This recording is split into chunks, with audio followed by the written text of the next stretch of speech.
The lesson starter for today basically just asks you to evaluate, follow order of operations. Order of operations, of course, is PEMDAS. So in question one, the only thing we have to do is exponents. We know that anything to the power of a negative does not make things negative. It actually moves it to the denominator. So it's 1 over 10 to the positive 3. 10 to the positive 3 is 10 times 10 times 10. So it ends up being 1 over 1,000, which is tenths, hundredths, thousandths. If I want to write as a decimal, we practiced this last class. Again, negative exponents don't make things negative. Negative exponents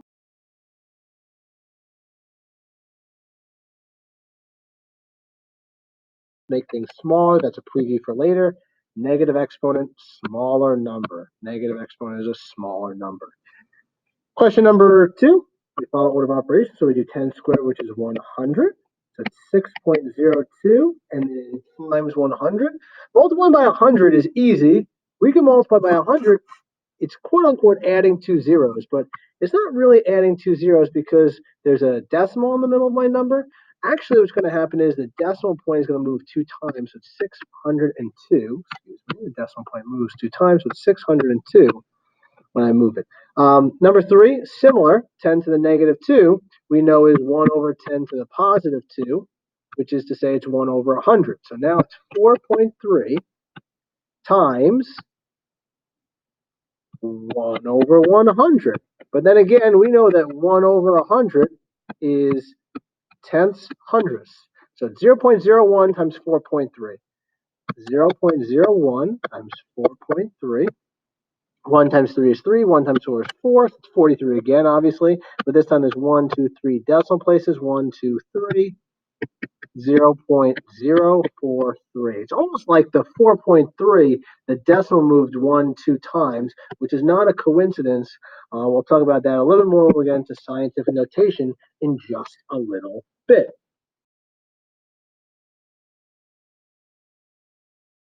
The homework was pretty easy homework. All you had to do for the first 8 in question 1 was find the square root of all of them, which the only problem is you may have things, cut things in half.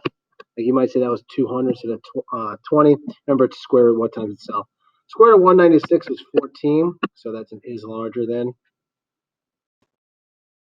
Question number 3 said that if there are 49 square units inside there, and you know that it's a square, it says that it's a given square.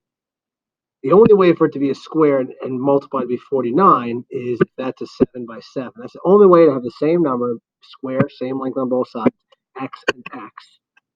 Where it's squared. So again, x times x equals 49, or x squared equals 49. So the only thing that x could be is square root, square root. X must have been 7. If the square root of 36 is 6, don't forget there's a negative on the outside, so it's negative 1, 2, 3, 4, 5. It's actually right there.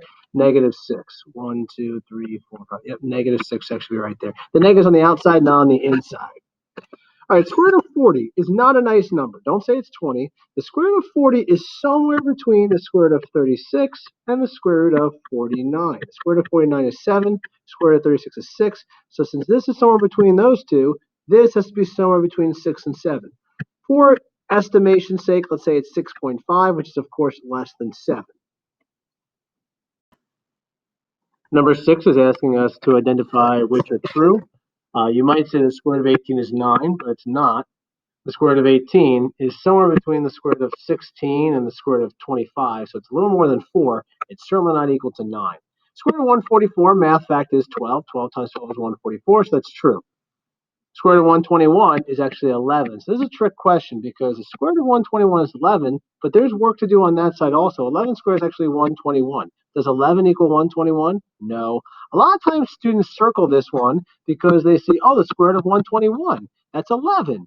And that's 11 squared. So that's a squaring. Square root, no. Again, the square root of 121 is 11. And if you do the work on this side, 11 squared is 11 times 11 or 121. Certainly not the same thing. Square root of 225 is actually 15. I know the square root of 400 is 20. So how can I have a number smaller than 400 but bigger on that side? That doesn't work. Also not true. And this time, again, the work to do is on the right-hand side. The square root of 289, fact is 17. Nothing to do on the left side, so that's true. Those are the only true ones. With 13 colored tiles represent a perfect square. In other words, could you make a square where you multiply that length and there's 13 on the inside?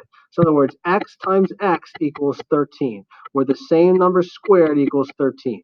No, you can't square a number and have it equal 13 because 13 is not a perfect square. X squared equals 13. Square root to cancel. Square root x equals the square root of 13. Square root of 13, not a nice number. Last two questions deal with negative exponents, which we kind of previewed on the lesson starter. Negative exponents don't make things negative. What they do is move it to the bottom. So now it's a positive exponent. Don't forget to make it a positive. 1 over 10 squared is 1 over 10 times 10, which is 1 over 100, which is 100. 10 to the negative 4, again, a negative exponent. Negative exponents do not make things negative. So it's positive exponent. Remember not to make things negative, which is 1 over 10 times 10 times 10 times 10, which is 1 over 10,000. That would go right there, which is tenths, hundredths, thousandths, 10,000ths. And lastly, true or false. Again, a negative exponent doesn't make things negative. So this becomes 8 to the positive 4, only when it's in the denominator. Therefore, it's 4 eighths in the bottom. So this is true, even though it's not tens.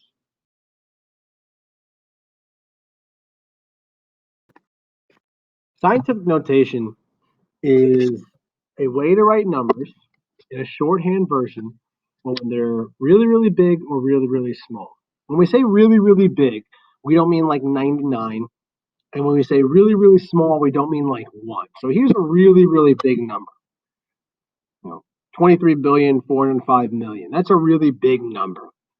When we say a really, really small number, we don't mean like the negative version of that. That's a negative number. We're not talking about a negative number. We're not talking about a small number like number 1. We're talking about like 0.000000013. That's a very small number. Sometimes when you're doing this, you get confused. You miscount zeros. So we write it in a shorthand called scientific notation. Now it's called scientific notation because there is some science elements to it. This is like could be, the size of some cells, and this might be like the distance between planets. So yeah, there's some scientific elements to it that allows us to easily compare them. Here's what scientific notation looks like. It's always a number between 1 and 10. If this first thing is not between 1 and 10, it's not scientific notation. Where, just to clarify, 1 is acceptable and 10 is not acceptable. So it's between 1 and 10 where we're okay with 1 but not okay with 10. Always times 10 because our number system is the base 10 system. And then we have the exponent. I'll preview and let you know that the exponent does not say how many zeros. It says how many times the decimal place moves and positive, big, negative, small, positive, big, negative, small. Here are some examples of scientific notation. Negative exponent will make a small number. Positive exponents will make this a very, very large number. So here are some examples. Are these written in scientific notation?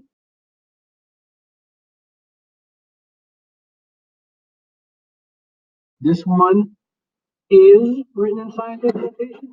This one is written in scientific notation. This one is not written in scientific notation because 10.2 is not between 1 and 10. It's bigger than 10.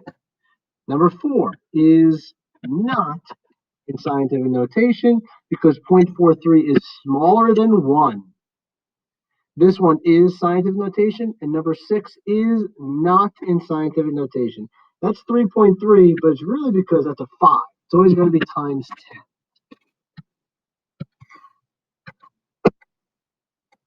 We want to be able to go back and forth between scientific notation and standard form. So, there's a lot of ways that I've taught it. Exponent does tell you how many times it moves, but the big thing you need to know is positive, big, negative, small, positive, big, negative, small, positive, big, negative, small. Here are some examples. All we do is take that number out front. In this case, it's 3.4. Since it's a positive exponent, it's going to make it bigger. We go 1, 2, 3, fill in with zeros, and then rewrite it, 3,400. It's not how many zeros, it's how many times the decimal place moves, and rewrite your answer. 1.08, positive 6, 1, 2, 3, 4, 5, 6. Fill in with zeros, 108, 1, 2, 3, 4. You can throw in commas if you want. 1,080,000. This last one is 8. So we take the number 8. That's a negative exponent this time, so it's going to make it smaller. So you might say, well, there's no decimal point. Well, there's always a decimal point, right? It's right there. And this time, if we move it this way, it's going to make it larger. We want to make it smaller. So we're not going to go to the left. Sorry, to the right. We're going to go to the left. 1, 2, 3, 4. Fill in with zeros. It's 0.0008. Tenths, hundredths, thousandths, 800,000. We also need to know how to write it the other way. So if we have a really big number like 5,300, we need to make a number between 1 and 10. Clearly not between 1 and 10. So what we're going to do is we're going to take the decimal point, which is right there, and we're going to move it. Nope, 530, 53. There it is, 5.3. That is a number between 1 and 10 times 10, and it moved 1, 2, 3 times. So you might say, well, it got smaller, so we're negative. Nope. This is a big number. Therefore, it has a positive exponent. Positive exponent, it was a big number. Another big number. So when we're done, we will have a positive exponent right there. Start right there. 1, 2, 3, 4, 5, 6, 72. Nope, 7.21. You also could just skip because you should know that you're going to the right of the first non-zero number. Is this 1 important to write down? Like, could I just put 7.2? Yeah, that's important because that doesn't represent just a 1. That represents 1 million. So if you just put 7.2, you just lost $1 million right there. So let's see. It moved 1, 2, 3, 4, 5, 1, 2, 3, 4, 5, 6, 7, 8 times to positive 8. Big number, positive exponent. Here's another one. This one's a small one. 1, 2. A lot of students put 0.24. 0.24 is not between 1 and 10. There it is, 2.4. 2.4. There's only one number that's going to be between 1 and 10. Times 10, it moved 1, 2, 3, 4 times. And since it was a small number, it's a negative exponent. Positive big, negative small, positive big, negative small, positive big, negative small. This one tells you to put in an ascending order. In order to place them in an ascending order, it's like not multiple choice. So it might be like B, C, A, D or D, C, A, B. We want to find the smallest one first and then go up, least to greatest, ascending. So you could turn them all into regular numbers, we call standard form, or you could just look at the exponents. The exponents tell you which is the biggest. The bigger the exponent, the bigger it moves. So since this one has the biggest exponent, it moves the largest. That's the biggest one. This is the smallest, C, because it's negative 10. Next comes negative 3, then 7, of course, and then A. So the order is C, D, B, A, from least to greatest. Again, filling in, same idea. We could turn this into standard form and that into standard form, or we could just look at the exponents. If we compare 4 to negative 2, that's an is greater than symbol. Again, 7 and 5 is greater than symbol.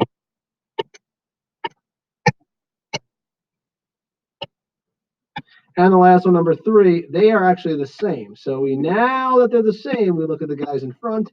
3.3 is bigger than 3.09. So once again, it is greater than. Placing an ascending order, similar to this one. Place an ascending order. This time we got to make them all decimals because they're not all scientific notation. So 1.8 is 1.8. 1/20th, if you divide, is 0.05. 8%, don't be lazy. Take the decimal, move it 2 times, 0.08. And then 7.04, don't be lazy. It moves 2 times, but negative means small, 1, 2. So it's 0.0704. Smallest is B. Next is 0.08 versus 0.07. 0.07 is next, then C, and then lastly 1.8A. B, D, C, A.